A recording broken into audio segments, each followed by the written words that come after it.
রোপণ করে চলে গেলেই কিন্তু শুধু রোপণ করলেই কিন্তু কাজ শেষ হয়ে যাচ্ছে না। একটি শিশু যখন ভূমিষ্ঠ হয়, শিশুটা ভূমিষ্ঠ হলেই কিন্তু বাবা মায়ের কাজ শেষ হয়ে যায় না, বরং শিশুটা ভূমিষ্ঠ হবার পরে শিশুটাকে যত্ন সহকারে গড়ে তোলা, যত্ন সহকারে মানুষ করাই হচ্ছে সবচেয়ে আসল কাজ। কাজেই এই গাছটা যেটা আপনারা আজকে রোপণ করবেন, এই যে 2000 গাছের চারা রোপণ করা হবে, এই গাছটা কিন্তু শিশু গাছ, আজকে শিশুর মতন এটিকে বড় করতে হবে। কাজটা করেছেন, দয়া করে সকলে ওই পলিথিনটা খুলে নিয়ে মাটি সহ গাছটা মাটিতে রোপণ করুন, নাহলে তো গাছটা বৃক্ষরোপণ আমাদের গাছটা মরে গেলে তো নষ্ট হয়ে যাবে, তাই না? সেই জন্য সকলকে আমাদেরকে যত্ন সহকারে এই কাজটি করতে হবে। এবং এই যে দেখেন বর্ষাকালে বৃষ্টি হয়, আচ্ছা ভাই আগে ডাক দেওয়া শেষ করি তারপরে স্লোগান দেয়, এখন না, আস্তে আস্তে।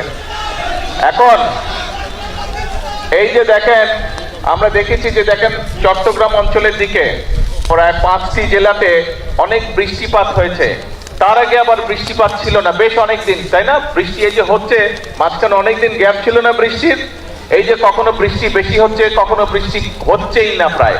এই যে আবহাওয়ার এই বিষয়টা, এটা কেন হচ্ছে? কারণ সারা পৃথিবীতেই আবহাওয়ার সমস্যা হচ্ছে, কিন্তু বাংলাদেশে বেশি হচ্ছে এই কারণ যে আগে আমরা যখন ছোট ছিলাম তখন শীতকালে যতটা শীত পড়তো, এখানে অনেক মুরব্বী আছে, মুরব্বীরা ভালো বলতে পারবেন যে এখন কিন্তু আগের মতন শীত পড়ে না, পরে এখন আগের মতন শীত পড়ে না, আবার গরমের সময় অনেক বেশি গরম পড়ে। তো এই যে সব সমস্যাগুলো, এই সমস্যাগুলো যদি আমাদেরকে সমাধান করতে হয় বা এই সমস্যার কষ্টটা যদি কমিয়ে আনতে হয়, আমাদেরকে সারা দেশে অনেক গাছ লাগাতে হবে।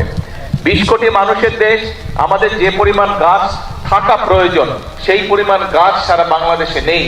এবং সে কারণেই শহীদ জিয়া যে কর্মসূচিটি শুরু করেছিলেন, দেশীয় নেত্রী খালেদা জিয়া এই যে বৃক্ষরোপণ কর্মসূচি থেকে এগিয়ে নিয়ে গেছেন, আমরাও বর্তমানে বিএনপি দেশ পরিচালনার দায়িত্বে আছে, আমরা অনেকগুলো কর্মসূচির পাশাপাশি আমাদের এই কর্মসূচিটাকেও সারা দেশে আমরা এই কর্মসূচিটা চালু রাখতে চাই। এবং ইনশাআল্লাহ আগামী 5 বছরে আমাদের পরিকল্পনা হচ্ছে যে আমরা 25 কোটি গাছ, আমরা আগামী 5 বছরে সারা দেশে 25 কোটি গাছের চারা আমরা রোপণ করব।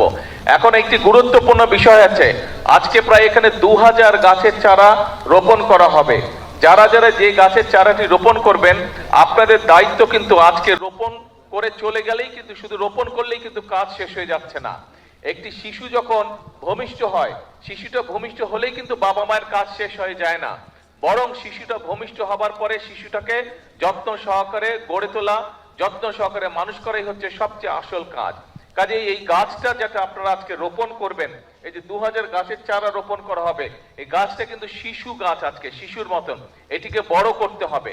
কাজেই যারা যারা গাছের চারাটি রোপণ করবেন তাদের কাছে আমার অনুরোধ থাকবে, এবং যেই বাড়ির সামনে গাছটি রোপণ করা হচ্ছে সেই বাড়িতে যারা বসবাস করবেন অথবা আশেপাশে যদি দোকান থাকে, প্রত্যেকের কাছে আমার অনুরোধ থাকবে, আহ্বান থাকবে যে গাছটি একটা সাইজে বড় না হওয়া পর্যন্ত দয়া করে গাছটিকে যে যতটুকু পারেন, যেভাবে পারেন গাছটিকে দয়া করে যত্ন করবেন যাতে গাছটি বড় হতে পারে।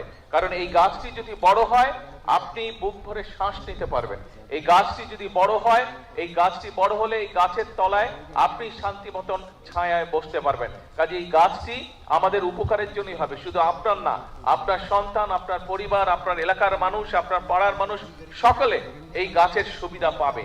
গাছটির গরমকালে যখন গাছটি বড় হবে, গরমকালে যখন বাতাস হবে গাছটিতে, সেই বাতাসের যে শান্তির স্পর্শ বাতাস সেটিও আপনি পাবেন। কাজেই আসুন, আমরা যদি আমাদের এলাকাটাকে সুন্দর করতে চাই, আমরা যদি আমাদের দেশটাকে সুন্দর করতে চাই, তাহলে অবশ্যই আমাদেরকে এই গাছের যত্ন নিতে হবে, বৃক্ষ রোপণ করতে হবে। এই বৃক্ষটি বড় হলে যাতে এই বৃক্ষের সুবিধা সকলে পায়, প্রত্যেকটি মানুষ পায়, ওই বৃক্ষের আশেপাশে যারা বসবাস করেন প্রত্যেকটি মানুষ যাতে সেই বৃক্ষের সুবিধাটা পায়, আমাদেরকে সেটাই চেষ্টা করতে হবে।